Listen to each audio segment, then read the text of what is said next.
الشيطان الرجيم بسم الله الرحمن الرحيم لن ينال الله لحومها ولا دماؤها ولكن يناله التقوى منكم إلى آخر آية.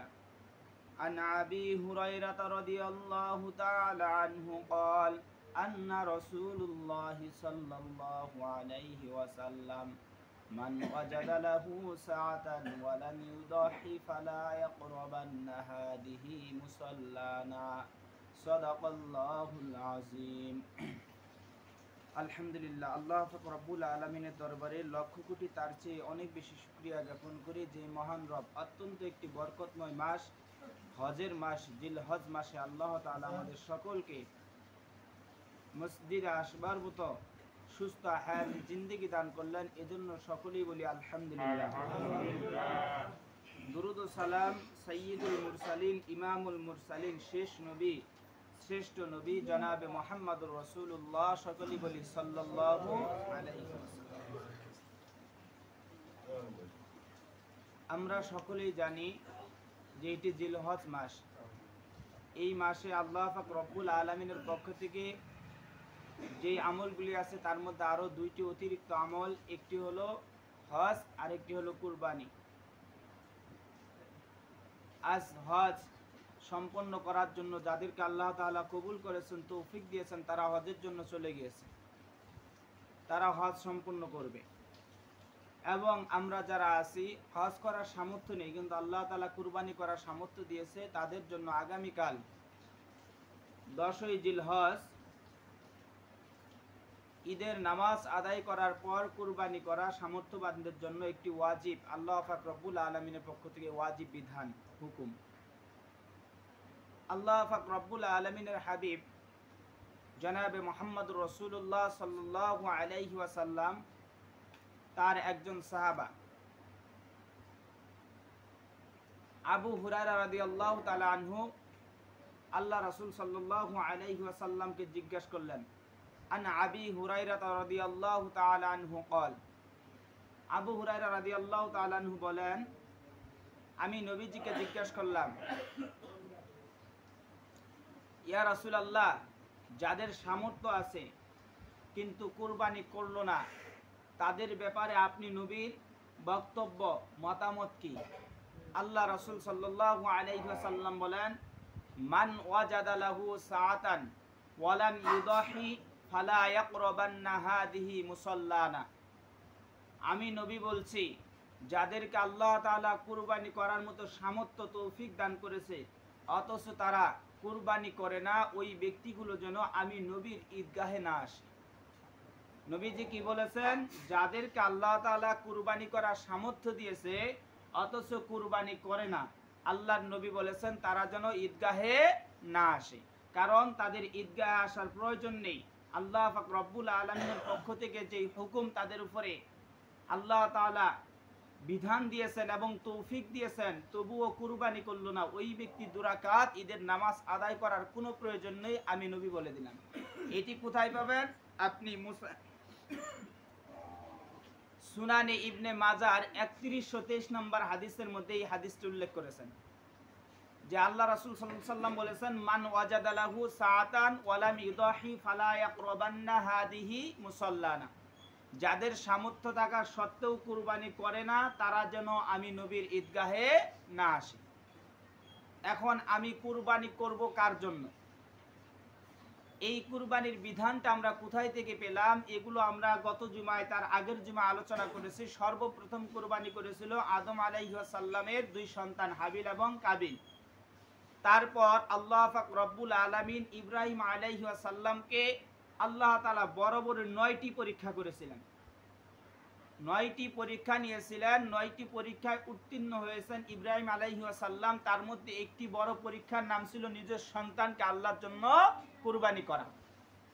আল্লাহ পাক রব্বুল আলামিন কুরআনুল কারীমের সর্ববৃহৎ সূরা সূরাতুল বাকারা প্রথম নম্বর পারার 18 নম্বর পৃষ্ঠার 8 নম্বর লাইনের 124 নম্বর আয়াতের মধ্যে আল্লাহ তাআলা বলে দিয়েছেন, ওয়া ইযিবতালা ইব্রাহিমা রাব্বুহু বিকালিমাতিন ফাআতাম্মাহুন্না। আমি যখন ইব্রাহিম আলাইহিস সালামকে কিছু পরীক্ষা নিলাম, কিসের দ্বারা? কথার দ্বারা, কাজের দ্বারা। তিনি প্রত্যেকটি পরীক্ষায় কি করলেন? মানে গোল্ডেন ক্লাস উত্তীর্ণ হলেন সন্তোষজনকভাবে।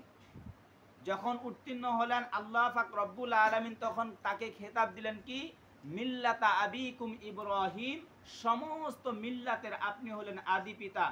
হুয়া সাম্মাকুমুল মুসলিমিন, যত মুসলিম জাতি আসবে প্রত্যেকটা মুসলিম জাতির আদি পিতা হিসাবে আমি কি করে দিলাম? জাতির পিতা হিসেবে আমি আল্লাহ পাক রব্বুল আলামিন ঘোষণা করে দিলাম।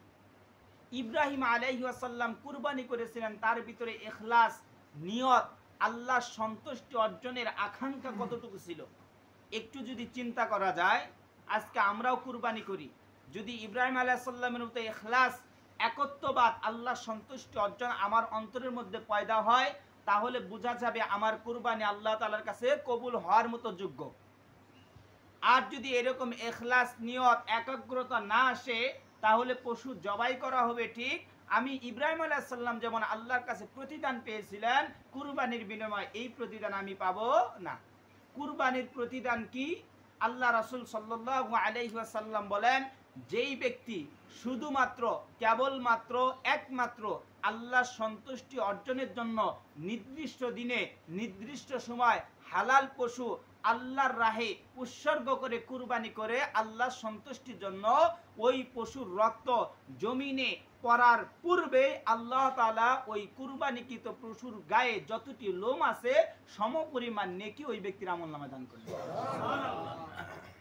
এখন প্রশ্ন আসতে পারে যে একটা পশু কুরবানি করেছি 5 জনে 3 জনে, তাহলে আমাদের কুরবানির মানে নেকিটা কেমন হবে? বলা হয়েছে 5 জনের ইখলাস যদি সঠিক থাকে তাহলে 5 জনকে পূর্ণ একটি করে পশু কুরবানি করার নেকি দান করবেন।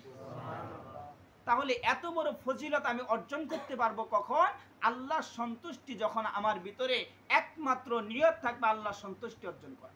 বলেন ইব্রাহিম আলাইহিস সালাম যখন নিজ সন্তানকে কুরবানি করেছিলেন, কুরবানি করার জন্য তিনি উপনীত হয়েছিলেন, তখন কি তার ভিতরে গোশত খাবো এরকম কোনো আকাঙ্ক্ষা ছিল? এরকম করে আমি কুরবানি দিলে মানুষ আমাকে বড় বলবে, আমাকে কুরবানি দাতা বলবে, এরকম কোনো আকাঙ্ক্ষা ছিল? এরকম আকাঙ্ক্ষা ছিল না। অতএব আমার ভিতরেও থাকা যাবে না। যদি আমার ভিতরে থাকে তাহলে বুঝতে হবে আমার কুরবানি কবুল হচ্ছে না, আমার কুরবানি কবুল হবে না। ইব্রাহিম আলাইহিস সালাম কেমন মুহাব্বত করে, কেমন ভালোবেসে আল্লাহকে কেমন ভালোবাসতেন, আল্লাহর প্রতি তার মুহাব্বতটা কেমন ছিল, ছোট্ট একটি দৃষ্টান্ত দিলে বোঝা আসবে। একদিন ফেরেশতারা বলতেছে, আল্লাহ আপনার খলিল, আপনার বন্ধু ইব্রাহিমকে আপনি এত সম্পদের মালিক বানিয়েছেন, সে তো সম্পদকে মহাব্বত করে, আপনাকেও মহাব্বত করে, এটা কিভাবে সম্ভব? সম্পদকে সে বেশি মহাব্বত করে না আপনাকে বেশি মহাব্বত করে? আল্লাহ পাক রব্বুল আলামিন ফেরেশতাদের কথার জবাবে উত্তর দিলেন, প্রিয় নবী, আমার হাবিব, আমার বন্ধু অবশ্যই আমাকে বেশি মহাব্বত করে। এবার ফেরেশতারা বলল, আল্লাহ আমরা একটু প্র্যাকটিক্যালি নিজে প্রমাণ করে দেখতে চাই। বলে তোমরা কিভাবে দেখতে চাও? বলে আমরা একটি পরীক্ষা নিতে চাই। আল্লাহ তাআলা অনুমতি দিলেন। ইব্রাহিম আলাইহিস সালামের কাছে একজন ফেরেশতা মানুষের রূপ ধারণ করে গেলেন। যাওয়ার পর ইব্রাহিম আলাইহিস সালামের বাড়ির সামনে বসেছেন। বসে বসে আল্লাহ সুবহানাল্লাহ, আলহামদুলিল্লাহ, লা ইলাহা ইল্লাল্লাহ তাসবিহ পাঠ করা শুরু করে দিলেন। কুরআনুল কারীমের 22 নম্বর সূরা সূরাতুল হজ 17 নম্বর পারার 13 নম্বর পৃষ্ঠার 34 নম্বর আয়াতের মধ্যে আল্লাহ তাআলা বলে দিয়েছেন, আল্লাযীনা ইযা যুকিরাল্লাহু ওয়াজিলাত কুলুবুহুম, যখন কোনো মুমিন ব্যক্তির সামনে আল্লাহর নাম নেওয়া হয় তার অন্তরের মধ্যে কম্পন সৃষ্টি হয়ে যায়। কম্পন সৃষ্টি হয় যখন তার ঈমানটা বৃদ্ধি পেতে থাকে, তখন বলি সুবহানাল্লাহ। ইব্রাহিম আলাইহিস সালাম যখন আল্লাহর নাম তার কানের মধ্যে, যখন আওয়াজ কানের মধ্যে পৌঁছে গেল, ইব্রাহিম আলাইহিস সালাম আর ঘরের মধ্যে থাকলেন না। এত সুন্দরভাবে আল্লাহর নাম কে উচ্চারণ করে, কে এই সুন্দর বরকতময় তাসবিহগুলো পাঠ করে, এটি দেখার জন্য তিনি বাহিরে চলে আসলেন। দেখলেন ভিক্ষুক বেশে তারই দরজার সামনে, তারই বাড়ির গেটের সামনে বসে একজন ভিক্ষুক ব্যক্তি তিনি কি করতেছেন, আল্লাহর নামগুলি তাসবিহগুলি পাঠ করতেছেন। ইব্রাহিম আলাইহিস সালাম ভিক্ষুকের কাছে আসলেন, যখন সঙ্গে সঙ্গে ভিক্ষুক আল্লাহর নাম নেওয়া বন্ধ করে দিলেন, তখন ইব্রাহিম আলাইহিস সালাম বললেন, তুমি এত সুন্দর করে আল্লাহ তাসবিহ পাঠ করতেছিলে, কেন বন্ধ করে দিলে? বলে, আমি তাসবিহ পাঠ করলে আপনি আমাকে কি দিবেন? আপনি সুন্দর সুন্দর তাসবিহ শোনাইলে আপনি আমাকে কি দিবেন? ইব্রাহিম আলাইহিস সালাম বলতেছেন, আমার যত সম্পদ আছে তুমি যদি আল্লাহর নাম আর কয়েকবার আমাকে পাঠ করে শোনাও, আমি ইব্রাহিম কথা দিলাম আমার সমস্ত সম্পদের মধ্যে থেকে অর্ধেক সম্পদ আমি ইব্রাহিম তোমাকে দান করে দিলাম। বলি সুবহানাল্লাহ। এবার ওই ভিক্ষুক কিছুক্ষণ সময় আবার আল্লাহর নাম তাসবিহগুলি পাঠ করা শুরু করে দিলেন। কিছুক্ষণ পর আবার থেমে গেলেন। থেমে গেল যখন ইব্রাহিম আলাইহিস সালাম আবার বললেন, তখন আপনি কেন থেমে গেলেন? আবার তাসবিহ পাঠ করেন। বললে, এবার পাঠ করলে আপনি কি দিবেন? বলতেছে, আমার বাকি অর্ধেক সম্পদ যা আছে আপনি যদি পাঠ করেন, বাকি অর্ধেক সম্পদ আপনাকে দান করে দিলাম। এবার কিছুক্ষণ সময় আবার তাসবিহ পাঠ করলেন। তাসবিহ পাঠ করার পর এক পর্যায়ে এসে আবার তাসবিহ পাঠ করা বন্ধ করে দিলেন। ইব্রাহিম আলাইহিস সালাম বললেন, এবার কেন আপনি তাসবিহ পাঠ করা বন্ধ করে দিলেন? বলেন, এবার যদি আমি আবার তাসবিহ পাঠ করি আমাকে কি দিবেন?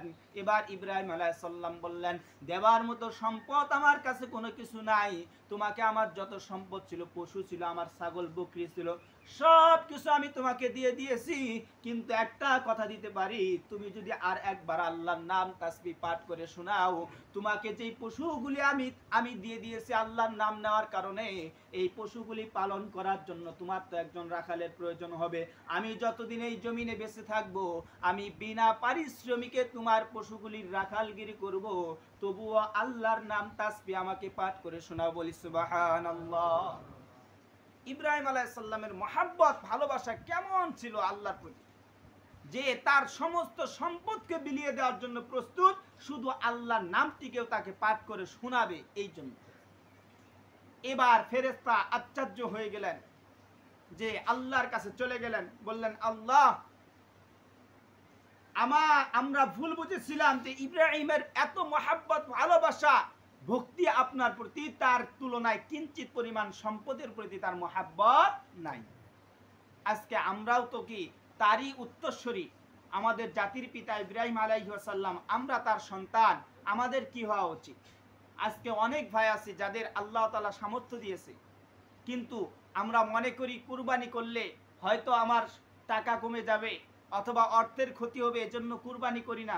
বিভিন্ন ফেরকা দেখিয়ে, মাসআলা দেখিয়ে আমরা কি করি, কুরবানি করা বন্ধ করে দিই। 5 বিঘা 10 বিঘা জমি বন্ধক নিয়েছে, অথচ কুরবানি দেয় না। বলে কি, হাতের মধ্যে টাকা নেই, আমার জন্য কুরবানি ওয়াজিব না। এরকম ব্যক্তি নাই? অসংখ্য আছে। অথচ বলতেছে, ওই ব্যক্তি যদি পূর্ণ ইমানদার হতো, তার ভিতরে যদি আল্লাহর মহব্বত, শ্রদ্ধা, ভক্তি, ভালোবাসা থাকতো, সে এরকম করে কুরবানি না দেওয়ার মাসালা খুঁজতো না, কুরবানি দেওয়ার জন্য সে প্রেশান হয়ে যেত। বলেন ঠিক কিনা? এবার ইব্রাহিম আলাইহিস সালামের এই সুন্নতটি আল্লাহর কাছে এত পছন্দ হয়েছিলেন যে নিজের সন্তানকে আল্লাহ তাআলা 80 বছর বয়সে একটা সন্তান দান করলেন। বললেন যে দেখি সন্তানের প্রতি মহব্বত, ভালোবাসা বেশি হয়েছে কিনা পরীক্ষা নেওয়ার জন্য সন্তানকে যখন কুরবানি করার জন্য বললেন, কুরবানি করার জন্য শুইয়ে দিলেন জমিনের মধ্যে। ফেরেশতা কান্দে, আসমান কান্দে, আল্লাহ, আমরা বলেছিলাম যে দুনিয়াতে তোমার উম্মত মানুষ তৈরি করার কি দরকার, এই মানুষটি তোমাকে এত মহব্বত করে, এত ভালোবাসে, আমরা এটা বুঝতে পারি না, আল্লাহ আপনি থামান। এবার আল্লাহ তাআলা কি করলেন, তার কুরবানিটাকে, এই স্বপ্নের কুরবানিটাকে আল্লাহ তাআলা কবুল করে বললেন কি, ইব্রাহিম, আমি যা তোমাকে আদেশ করেছিলাম তুমি তো তাহাই বাস্তবায়ন করার জন্য প্রস্তুতি গ্রহণ করেছো, আমি আল্লাহ তাআলা তোমার কুরবানিকে কবুল করে নিলাম। বলি সুবহানাল্লাহ। ঘটনা সকলেই জানি, ঘটনা বলা উদ্দেশ্য নয়, এখান থেকে শুধু শিক্ষা নেন। আল্লাহর প্রতি শ্রদ্ধা, মহব্বত, ভক্তি, ভালোবাসা যদি কোনো ইমানদারের ভিতরে থাকে, ওই ব্যক্তি অবশ্যই কুরবানি দেওয়ার জন্য কি হবে, চেষ্টা করবে, প্রেশানি থাকবে। এবার কুরবানি করব কার জন্য? বাড়িতে যান, একটু কুরআনুল কারীমটা খুলে পড়েন না। কুরআনুল কারীমের 22 নম্বর সূরা, সূরাতুল হজ, 17 নম্বর পারার 15 নম্বর পৃষ্ঠার 13 নম্বর লাইনে 37 নম্বর আয়াতের মধ্যে আল্লাহ তাআলা বলে দিয়েছেন, লা ইয়ানালাল্লাহা লুহুমুহা ওয়ালা দিমাউহা ওয়ালাকিন ইয়ানালুহুত তাকওয়া মিনকুম। আল্লাহ তাআলা বলেন, তোমরা যে কুরবানি করো, তোমরা কি মনে করো তুমি বড় পশু কিনেছো, এই পশুটাকে আমি দেখি? তুমি কি মনে করো তোমার পশু মোটা তাজা না ছোট, এটা আমি দেখি? আল্লাহ তাআলা বলে, না, লা ইয়ানালুল্লাহা লুহুমুহা ওয়ালা দিমাহুহা ওয়ালাকি ইয়ানালুহু তাকওয়া মিনকুম। ওই পশুর রক্ত গোশত আমি আল্লাহর কাছে কোনো কিছুই পৌঁছাই না, পৌঁছাই শুধু তোমার অন্তরের তাকওয়াটা। তোমার তাকওয়া পরহেজগারিতা কতটুকু আল্লাহকে সন্তুষ্ট করার জন্য। তোমার তাকওয়া যদি 100% আল্লাহ সন্তুষ্টি করা হয়, তাহলে আমি আল্লাহ তাআলা ওই কুরবানিটাকে কবুল করে ওই কুরবানির গোশত তোমাকে হাদিয়া হিসেবে আমি আল্লাহর পক্ষ থেকে দান করি, বলি সুবহানাল্লাহ। এবার কুরবানি শব্দের অর্থটা কি? কুরবানুন শব্দ থেকে কুরবানি যেটা আমরা বলি এটি এসেছে। এর অর্থই তো হলো কি, আল্লাহর সন্তুষ্টির জন্য নির্দিষ্ট সময়ে হালাল পশু আল্লাহর রাহে উৎসর্গ করার নামই হলো কুরবানি। কুরবানি মানে হলো ত্যাগ করা, নৈকট্য হাসিল করা। আচ্ছা, কুরবানি যদি ত্যাগ করা হয়, বলেন তো দেখি, ত্যাগ কি ভোগের মাধ্যমে আসে না ত্যাগের মাধ্যমে আসে? তাহলে আপনি কুরবানি করার পরে যদি নিয়ত করেন, কুরবানি যখন শুরু হয় দেখবেন বাজারে ফ্রিজ কেনার তুমুল মানে বেঁচে যায়। ফ্রিজের দোকানগুলিতে যাবেন, দেখবেন যে এত ফ্রিজ ক্রয় করা হচ্ছে। বলে কি, কুরবানি দিব তো এই জন্য একটা ফ্রিজ নিচ্ছি। বলেন, আপনার যদি উদ্দেশ্য হয় ত্যাগ করা, আল্লাহ সন্তুষ্ট অর্জন করা, নৈকট্য লাভ করা, আপনার এরকম ভিতরে ইখলাস থাকে কেন? আপনি কুরবানি করবেন আল্লাহ সন্তুষ্টির জন্য। এবার আল্লাহ তাআলা কি করেন নাই, আপনাকে একবার মালুম করেন নাই। শুধু আমি আশ্চর্য হই যখন সূরা মায়েদার 34 নম্বর আয়াতের তাফসীর পড়তে গিয়ে একটা জিনিস মাথার মধ্যে আসলো, যে আল্লাহ তাআলা যে ওই সময় কি করেছিলেন, যে আদম আলাইহিস সালামের সময় বলেছিলেন যে তোমরা মানে পবিত্র স্থানে কি করবে, কুরবানির পশু অথবা যে সম্পদগুলি আছে রেখে আসবে। আসমান থেকে কি হবে, আগুন আসবে, যেটা মানে পুড়িয়ে ভূষিত করে দিবে, সেটা আল্লাহর কাছে কবুল হবে। ওই বিধান যদি এই সময় থাকতো, আমার মনে হয় না কেউ 1 লাখ 1.5 লাখ টাকা দিয়ে গরু কিনতো, বলেন ঠিক কিনা? তারা কি করতো, যে কুরবানি দেবো এটা তো মানে পুড়িয়ে তো শেষই হয়ে যাবে, এখানে আর বড় কিনে লাভ কি? নিজে খায় তবুও যে হিসাব করে ভিতরে কুরবানি দেয়, ঠিক ভিতরে ইখলাস একাগ্রতার এত সমস্যা। যদি আল্লাহ তাআলা ওই বিধান দিত, আমার মনে হয় না মানুষ কুরবানি করত, এত কুরবানি করত। এখনো যেটা করে এটাও থাকতো না। এজন্য নিজের ইখলাসটাকে পরিশুদ্ধ করি। আর এই কুরবানি করতে গিয়ে জরুরি কিছু বিষয় আসে, যেগুলোকে অবশ্যই আমরা কি করব, পালন করার চেষ্টা করব। যেমন আগামীকাল কুরবানি করব। কুরবানি করার ক্ষেত্রে 1 নম্বর যেই জিনিসটি আমি সতর্ক থাকবো, যে এই জিলহজ মাসের একটি আমল হলো যে চাঁদ ওঠার পর থেকে 1 নম্বর আমল, যেটা চাঁদ ওঠার পর থেকে 10 তারিখ পর্যন্ত মাথার চুল, হাতের নখ এরকম করে কোনো প্রকার লোম না কাটা। এটি কাটা না, এটি কাটা যাবে না, এটি একটি হলো সুন্নত। কুরবানি করার পর, কুরবানির পশু জবাই করার পর যেই ব্যক্তি চাঁদ ওঠার পর থেকে 10 তারিখ পর্যন্ত হাতের নখ, চুল, দাড়ি, মুছ যেগুলো কাটা মতো এরকম কাটলো না, 10 তারিখ পশু কুরবানি করার পর যদি এই নখগুলি এরকম করে মাথার চুলগুলি কাটে, এগুলি কাটার বিনিময়ে আল্লাহ তাআলা তার আমলনামায় একটি কুরবানি করার নেকি দান করবেন। আর এটিকে কেন আছে একটু ভালো করে খেয়াল করে দেখেন, হাদিসের মধ্যে, তাফসীরের মধ্যে এসেছে। বলেন, কুরবানি করা কি আনন্দের বিষয় নাকি মানে আল্লাহ সন্তুষ্ট অর্জন করা ত্যাগের বিষয়? যদি ত্যাগের বিষয় হয়, আল্লাহ কবুল করবে কিনা এটা নিয়ে প্রেশানি থাকা, চেহারার মধ্যে একটা মলিনতা থাকা, অথচ আমি কুরবানি করব এরকম করা আমার ভিতরে কি আনন্দ, গরু কুরবানি পশু ক্রয় করেছি, মানুষকে বলে বেড়াচ্ছি এত টাকা দিয়ে কিনলাম, এত টাকা দিয়ে কিনেছি, এরকম গুস্ত হবে, এরকম হতে পারে, কিনে জিতেছি অথবা ঠকেছি, কত রকম প্রশ্ন, কত রকম উত্তর। এগুলো তো আপনার ভিতরে থাকবে না, আপনার ভিতরে শুধু থাকবে প্রেশানি, আল্লাহ আমার কুরবানি কবুল করবে কি করবে না। কুরবানি কবুল হওয়ার জন্য যা তাই আমাকে করতে হবে, এই প্রেশানি আমার অন্তরে থাকা, চুল দাড়ি একটু চেহারার মধ্যে যেন মলিনতা আসে ইব্রাহিম আলাইহিস সালামের মতো, তাহলে আমার কুরবানিটা কবুল হবে আশা করা যায়। দ্বিতীয় নম্বর হলো তাকবীরে তাশরিক পাঠ করা। ইব্রাহিম আলাইহিস সালাম ইসমাইল আলাইহিস সালামকে জমিনের মধ্যে শুইয়ে দিয়েছেন, কুরবানি করবেন, চোখের মধ্যে কাপড় বেঁধে নিয়েছেন। যখন কুরবানি করবেন আল্লাহ তাআলা হুকুম করলেন, ইব্রাহিম আলাইহিস সালাম তো আমার হুকুম বাস্তবায়ন করার জন্য সিদ্ধান্ত নিয়েছে, জিব্রাইল তুমি যাও জান্নাত থেকে একটি দুম্বা নিয়ে ইসমাইলকে সেখান থেকে টেনে তুলে সেখানে শুইয়ে দাও। ইসমাইল আলাইহিস সালামকে যখন ইব্রাহিম আলাইহিস সালাম কুরবানি করার জন্য, একটু মনোযোগ দিয়ে শুনবেন, ইব্রাহিম আলাইহিস সালাম যখন কুরবানি করার জন্য জমিনের মধ্যে তাকে শুয়েছিলেন, বলেন তো দেখি ইব্রাহিম আলাইহিস সালাম যে আল্লাহু আকবার বলেছিলেন, এটি ইসমাইল আলাইহিস সালামকে উদ্দেশ্য করে বলেছিলেন না দুম্বাকে উদ্দেশ্য করে? ইসমাইল আলাইহিস সালাম, কারণ দুম্বাকে তখন পর্যন্ত তিনি দেখেন নাই। তাহলে যেটাকে উদ্দেশ্য করে বিসমিল্লাহ আল্লাহু আকবার বলবেন সেটার জন্যই তো কবুল হবে। যখন জিবরাইল আলাইহিস সালাম ইসমাইল আলাইহিস সালামকে তুলে নিলেন সেখান থেকে, দুম্বাকে সেখানে ইসমাইল আলাইহিস সালামের স্থানে শুইয়ে দিলেন, এবার তিনি তো বলেছেন ইসমাইল আলাইহিস সালামকে উদ্দেশ্য করে, এজন্য জিবরাইল আলাইহিস সালাম সর্বপ্রথম বললেন আল্লাহু আকবার, আল্লাহু আকবার, এই তাসবিহ পাঠ করলেন। এবার ইব্রাহিম আলাইহিস সালামের কানের মধ্যে যখন চলে গেল, তিনি নিজের অজান্তেই বলে পড়লেন আমার জন্য আল্লাহর তরফ থেকে হয়তোবা কোনো সুসংবাদ এসেছে। তিনি বললেন লা ইলাহা ইল্লাল্লাহু ওয়াল্লাহু আকবার, এই দ্বিতীয় তাকবীরটা তিনি পাঠ করলেন। এবার যখন পাঠ করার পর কুরবানি হয়ে গেছে, চক্ষু খুলে দেখলেন কি? চক্ষু খুলে দেখলেন যে আমার সন্তান পাশে দাঁড়িয়ে আছে, আর একটি অজানা জায়গা থেকে একটি দুম্বা এসে কুরবানি হয়েছে ছুরির নিচে। তখন সবাই আল্লাহর প্রশংসা তাসবিহ পাঠ করলেন, ওয়া আল্লাহু আকবার ওয়ালিল্লাহিল হামদ। এই তাসবিহটা আল্লাহর কাছে এত পছন্দ হয়েছে যে জিবরাইল আলাইহিস সালামের প্রথম আল্লাহু আকবার আল্লাহু আকবার, ইব্রাহিম আলাইহিস সালামের দ্বিতীয় লা ইলাহা ইল্লাল্লাহু আল্লাহু আকবার, এবং তিনজনের সমন্বয়ে আল্লাহু আকবার ওয়ালিল্লাহিল হামদ, এই তাসবিহটি আল্লাহর কাছে এত পছন্দ হয়েছে, আল্লাহ তাআলা বলে দিয়েছেন 9 তারিখ ফজর থেকে শুরু করে 13ই জিলহজ আসর পর্যন্ত প্রত্যেকটা বালেগ পুরুষ এবং নারী প্রত্যেক ফরজ নামাজের পর কমপক্ষে উচ্চ স্বরে একবার পাঠ করে। কয়বার? একবার। আর একটি হাদিসের মধ্যে এসেছে মুসান্নাবে আবি শাইবা, এই হাদিসের মধ্যে এসেছে 3 বার পাঠ করা। অন্তত পক্ষে একবার পাঠ করতেই হবে, 3 বার পাঠ করতে হবে। এটি কেউ বলেছেন ওয়াজিব, কেউ বলেছেন সুন্নত। তাহলে এই তাকবীরটি পাঠ করা, সবাই আমার সাথে একবার বলেন তো দেখি, আল্লাহু আকবার, আল্লাহু আকবার, লা ইলাহা ইল্লাল্লাহু আল্লাহু আকবার, আল্লাহু আকবার ওয়ালিল্লাহিল হামদ। এই তাসবিহটি আমরা যে নামাজ পড়ব, প্রত্যেক ফরজ নামাজের পর সালাম ফিরিয়ে, মানে অন্য কোনো দোয়া বলার আগে সর্বপ্রথম এই দোয়াটা কি করব? পাঠ করব। কয় তারিখ পর্যন্ত? 13 তারিখ আসর পর্যন্ত। 3 নাম্বার, পশু জবাই করার ক্ষেত্রে যেই জিনিসগুলি আমরা অবশ্যই খেয়াল রাখবো।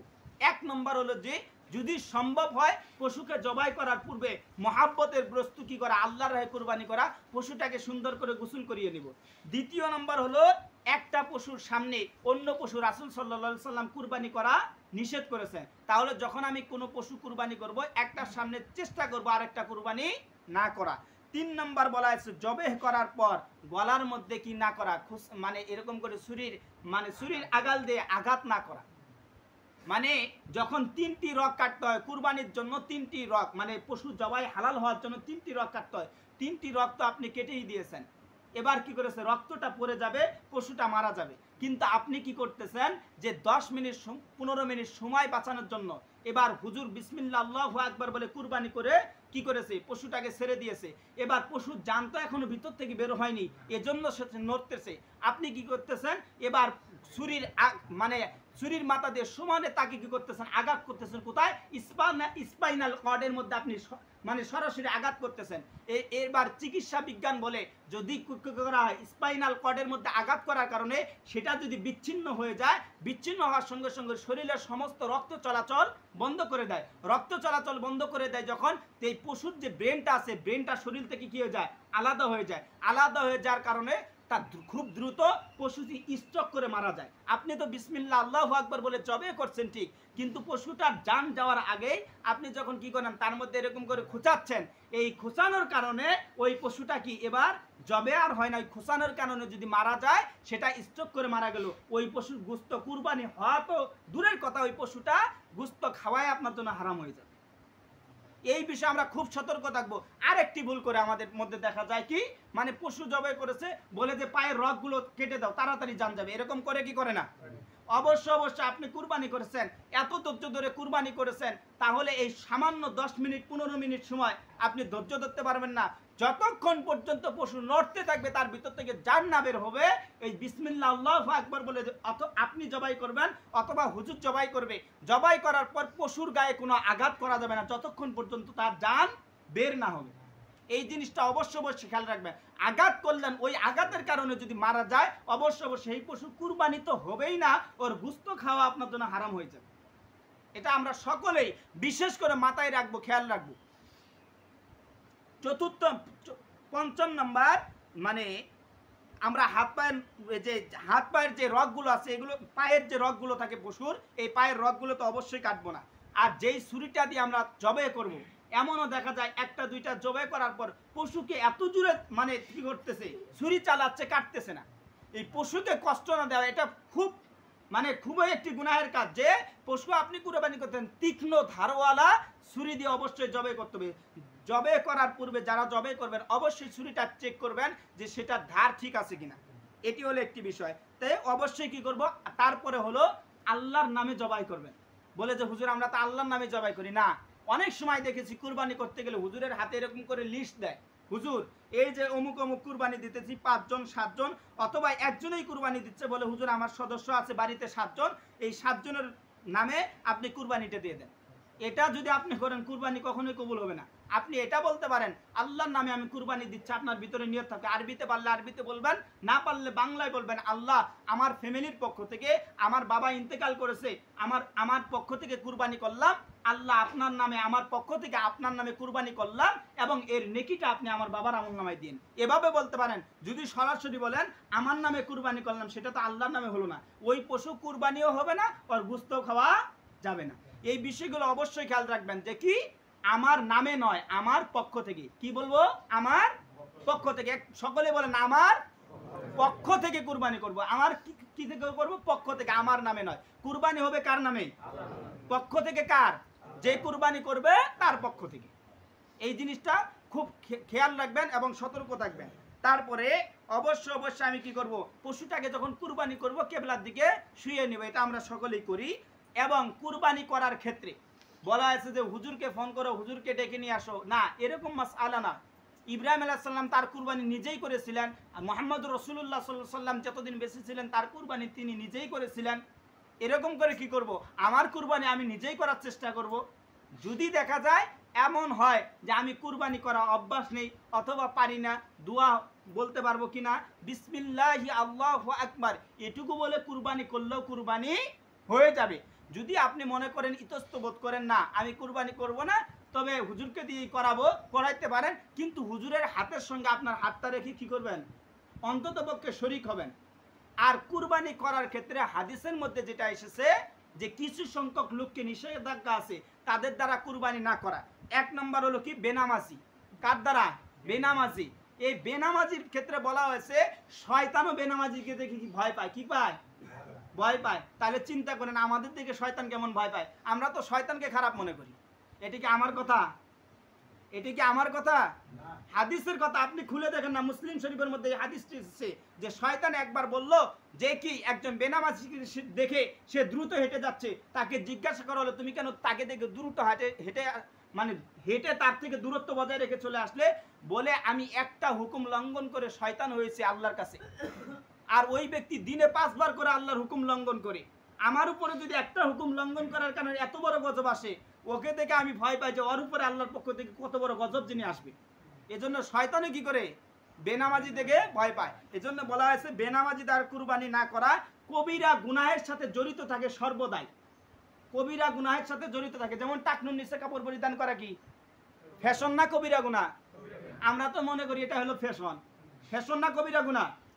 অবশ্যই কবিরা গুনাহ। এরকম কাজের সাথে জড়িত যারা আছেন তওবা করে ফিরে আসেন। দ্বিতীয় নাম্বার বলেন তো, দাড়ি কাটা কি কবিরা গুনাহ? দাড়ি কাটা কবিরা গুনাহ। নামাজ ছেড়ে দেওয়া কি কবিরা গুনাহ? এরকম কাজের সাথে জড়িত থাকা, পারলে এই সকল ব্যক্তি দ্বারা না করা, আর নিজে পারলে কুরবানি করা। আর 10 নম্বর ক্ষেত্রে কি করব, যে নিজ হাতে কুরবানি করব। কুরবানি করার সময় অবশ্যই হাদিসের মধ্যে একটি দোয়া এসেছে, কুল ইন্না সলাতি ওয়া নুসুকি ওয়া মাহইয়ায়া ওয়া মামাতি লিল্লাহি রাব্বিল আলামিন লা শারীকা লাহু ওয়া বিযালিকা উমিরতু ওয়া আনা মিনাল মুসলিমিন। অনেকেই বলে ফেলি ওয়া আনা আউয়ালুল মুসলিমিন, এটা হলো সূরা আনামের 162 নম্বর আয়াত। কিন্তু কুরবানির ক্ষেত্রে দোয়া হলো ওয়া আনা মিনাল মুসলিমিন। এটা বলার পর বিসমিল্লাহি আল্লাহু আকবার বলে কুরবানি করব। কুরবানি করার শেষে যে যাদের আরবি জানা আছে তারা এইভাবে বলতে হবে, আল্লাহুম্মা তাকাব্বাল মিন হাবিবিকা ওয়া খলিলিকা মুহাম্মাদি ইব্রাহিমা আলাইহিস সালাতু ওয়াস সালাম। এটা বলবো। যারা জানি না, আল্লাহ আমার পক্ষ থেকে কি ইব্রাহিম আলাইহিস সালাম এবং মুহাম্মদ রাসূলুল্লাহ সাল্লাল্লাহু আলাইহি ওয়াসাল্লামের মতো আমার কুরবানিটাকেও কি করে নাও, কবুল করে নাও। এটা বাংলায় বলবো। এই কটাটি খেয়াল করব। এবং আগামীকাল যে ঈদের নামাজ আদায় করব, আগামীকাল কিছু কাজ আছে যেই কাজগুলি আল্লাহর কাছে সবচেয়ে বেশি পছন্দনীয়। 1 নম্বর, যারা আগামীকাল ঈদের দিন সর্বপ্রথম সুন্নত হলো যে ঈদের দিনের সুন্নত এবং করণীয় কাজগুলো কি। 1 নম্বর হলো দ্রুত ঘুম থেকে উঠবেন। ঘুম থেকে উঠে মহল্লার মসজিদে ফজরের নামাজটা জামাতে শীত আদায় করবেন।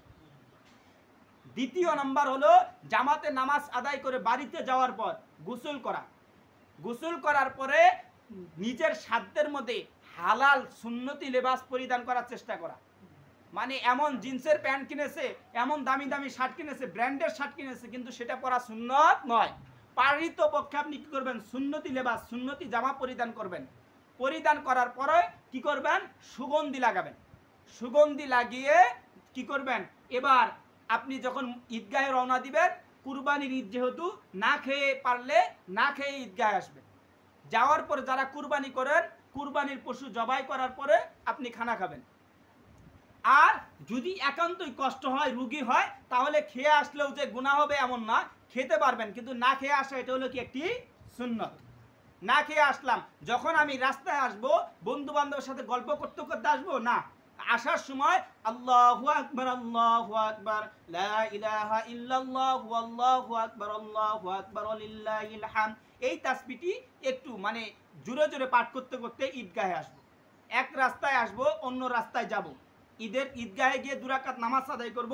মানুষের সঙ্গে কি করব, মানে নিজের মানে একটু মানুষের সঙ্গে যখন কথা বলবো গম্ভীরভাবে না, একটু আনন্দ প্রকাশ করব এবং অসহায় দরিদ্রদের খোঁজ খবর নিব।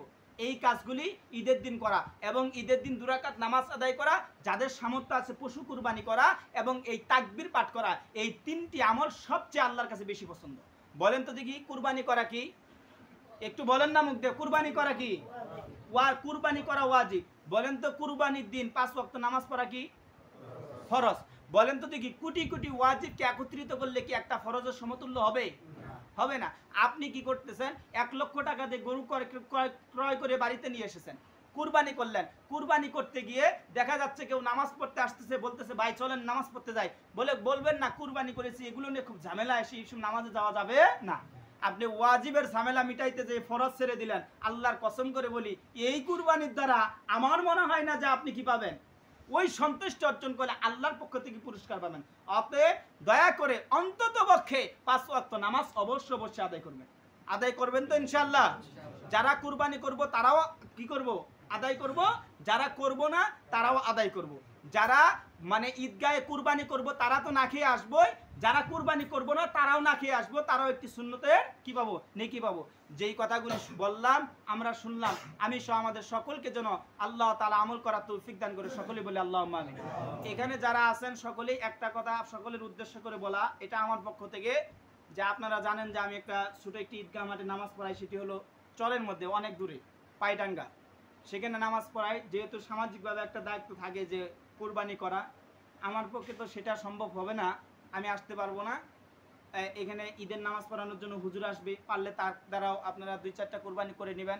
আমাদের রবিকুল ভাই আছে, অনেকেই আছে যারা কুরবানি করতে পারে বা তারা করার অভ্যাস আছে, তারা করবেন। পারলে নিজের কুরবানি নিজে করবেন। যেমন এই যে মানজুর আছে, নাসির ভাইয়ের ছেলে, একে দেওয়ারাও কি করতে পারেন, কুরবানি করতে পারেন। ইনশাল্লাহ কুরবানিটা আমরা করে নিব, ইনশাল্লাহ করে নিব।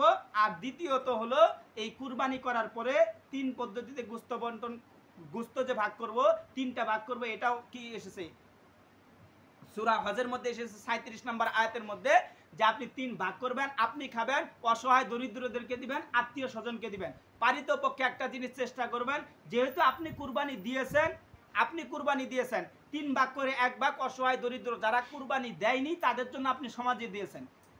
যেহেতু পারিতপক্ষে চেষ্টা করবেন সমাজ থেকে, আপনি যেহেতু কুরবানি দিয়েছেন আপনি আর ভাগটা নেবেন না, কারণ যারা কুরবানি দেয়নি তারা যেন কি তৃপ্তি সহকারে খেতে পারে। আপনি কুরবানি দিয়েছেন, আপনার আর নেওয়ার প্রয়োজন নেই।